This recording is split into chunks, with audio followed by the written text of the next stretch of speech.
Welcome back to Outnumbered. The Pentagon telling Fox News a short time ago there is no major review underway of its ISIS strategy, despite the group's capture of the key Iraqi city of Ramadi. This as White House Press Secretary Josh Earnest says that despite some setbacks, the strategy overall against ISIS has been a success. Are we going to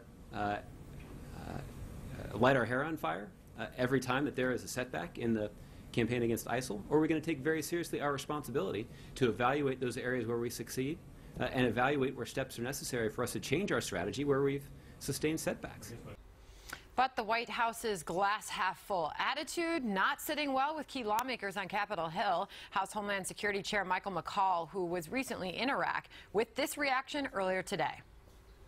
To say that we're on the offensive and ISIS is on the defense is absolutely incredulous. They have taken over Ramadi. The black flags were flying there now, and this is a key transit point between Syria and Iraq, and now it's fallen to ISIS. Whatever the strategy is, and I'm not quite sure what that strategy is, it's not working right now.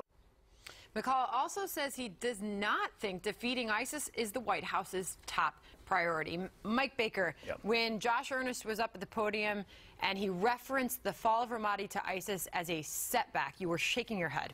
Well, yeah, and also I'm sure he'd like to walk back that little phrase about what are we going to do, set our hair on fire. I mean, that's just one of those things, and people latched onto that. But that, you know, we get past that. The big issue here is, do I think that defeating ISIS is a top priority for the White House? Of course it is. I mean, because, you know, if for no other reason, then they understand the political importance of it. Do I think that one of the things you learn in the agency, in the CIA, is that things constantly change. And so you're taught to always evaluate and constantly be evaluating risk versus gain, looking at the new intelligence, because you understand that everything changes on a constant basis. For them to say that there's no major review underway is telling, and it's very disappointing, because there should be a review constantly underway of things that they are doing. And the current situation, when Josh Earnest and when the White House talks about this and they say, well, you have to expect certain setbacks, particularly when you're in a long-term strategy such as we are in.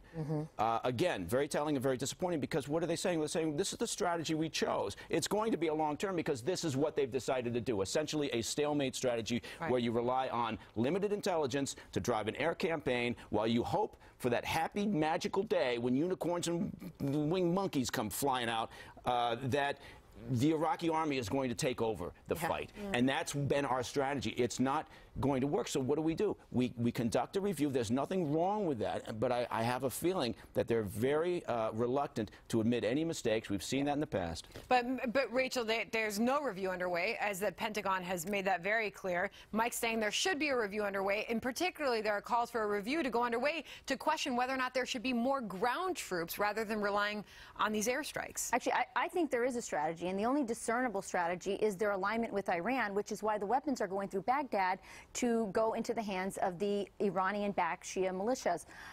Just yesterday, wait a minute, can I just say show you a question? No, you may not.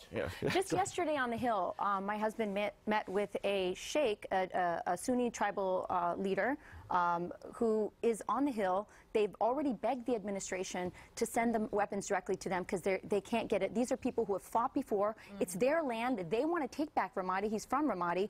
And they're on the Hill asking members of Congress, please, get your people to send them to us. We have people that want to fight. And the thing is, there's a basket of options. We can't just go just with the Shia. We can give to the Kurds. They want to fight. The tribal leaders want to fight. Why are we doing this only the Iranian-backed? Right. Well, there's a fairly well-worn path of Iraqi militia leaders and others back and forth to Washington asking for arms. I mean, so first of all, so this is a constant on their part.